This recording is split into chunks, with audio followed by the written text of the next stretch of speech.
What's going on, guys? My name is Erik Allen. I'm the owner of Top Rated MMA and BeardedBiz.com, and this is my story. I grew up in a typical household, I thought. You know, I have a younger sister. My parents were married. We would go to Sunday school, and I was that kid who would shove G.I. Joes in my pockets before I left the house. So I'd get to Sunday school and I'd excuse myself and then get to the bathroom and just play with my G.I. Joes.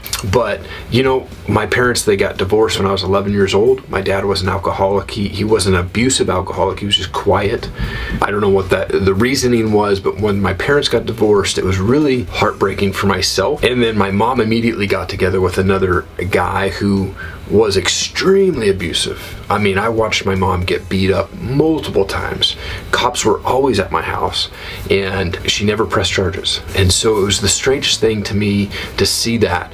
And then when I was 12, she said we're moving to Montana with her and that boyfriend of hers. And so I had to leave my friends that I had known my whole life. I had to leave my dad and what I'd known to go to a new school, partially through my 8th grade year, and then would end up living there in Montana through my freshman year of high school. And up there was just hell.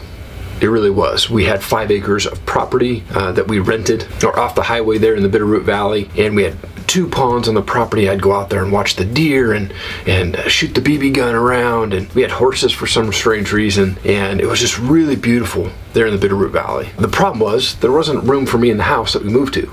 I had a younger sister, and my mom and this boyfriend had a son together. They built up this plastic wall in the garage. There was a fireplace out there, and they stuck my bed out there. And that was where I lived when I was 12 years old. And it was great during the summer, right? But during the winter, I'd be stoking the fire and trying to stay warm and make sure that it was filled with logs before I would go to sleep so that it would stay warm and going as long as it could through the night. And I remember nights just being so cold, even with like 10 blankets on and in my long johns trying to stay warm. And that was what I lived with in Montana. And again, the abuse from my mom's boyfriend didn't stop in Washington, so it continued in Montana, only it was worse because the police were 20, 25, 30 minutes away from our house. And I'll tell you a story of something that happened in Montana that made the most impact on me.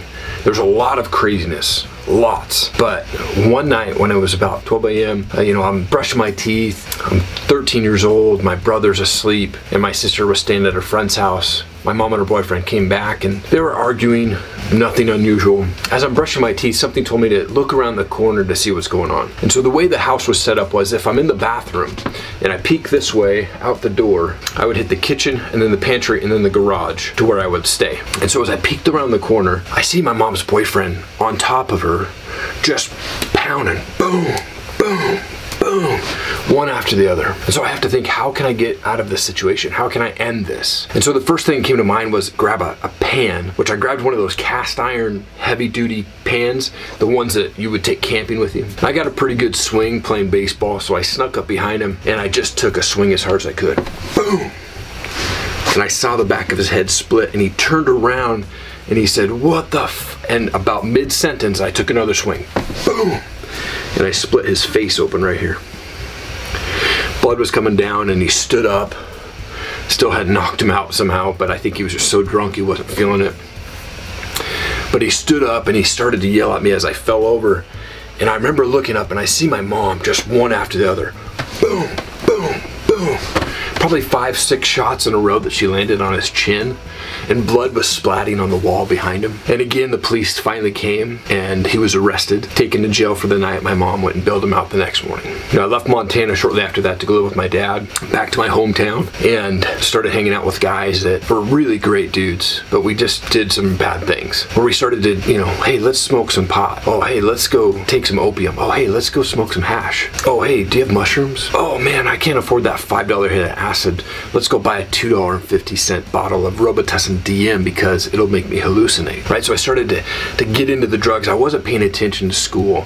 I barely graduated high school. My senior year, I was arrested for having a bong. The police raided a campground that we were at, and my bong was sitting on the campground table. So I was arrested. I had to spend 24 hours in jail. And my dad didn't know. I skipped school early so I could go to check in jail on a Friday night, and then I was released on Saturday. About a year after I graduated high school, some friends had asked if I wanted to move to Seattle with them, and I said, heck yeah. And so I moved up there with $100 in my pocket. I slept on floors of people's houses that I didn't even know. I slept on couches of people's houses that were a friend of a friend. I was smoking pot. I was drinking heavily. Somebody introduced me to cocaine. Man, it was just a crazy life. But I worked my way back into the music business, and I was super excited because I got to work for Universal Records, and it was awesome. I did this for a year. I also had an open tab. And I was working at Starbucks as a night manager part-time while I was in the music business. And at my 1-year marker of being in the music business, I was laid off. This was during the Napster times. It just killed the music business. So I was this depressed dude. I was in this ghetto apartment, and I'd be drinking beer every night and smoking pot and smoking my cigarettes off my balcony. One night at Starbucks while I was working, this girl was in there doing homework or studying and wasn't drinking coffee, and she had asked me if I wanted to go to a church event, and I said, well, sure, I'd go help. You know, whatever, just go see what the event was about. It was for young adults. And me and this girl connected, and that was it. And so after she asked me to attend this church event, even though I didn't know God at the time, it was a seed that was planted by this girl. And I remember Easter morning waking up after a night of partying. I was managing a band, and there was about 15 people passed out in this basement around me at one of the bandmates' houses. And I woke up and I looked around and I thought, man, this is crazy. And I felt God cut these strings and bring me closer to Him. And I quit cold turkey, smoking cigarettes, doing drugs, drinking alcohol right there, and I gave my life to Christ in that basement by myself. So then I called that girl that I met from Starbucks, and I just left her a voicemail. And I said, hey, I hope you have a great Easter. Hope to talk to you soon. Flash forward a few months later, we were dating. Flash forward a year, we were married. We've now been married close to 15 years, which is more than both of our parents were married. And God just had this plan for us to be together. We are leaving a legacy for our kids. We're raising our kids in an environment that neither of us were raised in. So we were born at different days and different years, but the exact same minute. Apparently it's not a world record. I tried with Guinness World Records. We have wonderful kids. We're raising them in a loving environment. We're raising them without addiction, without divorce, without the craziness. God had a plan for us this whole time. God had a plan for me.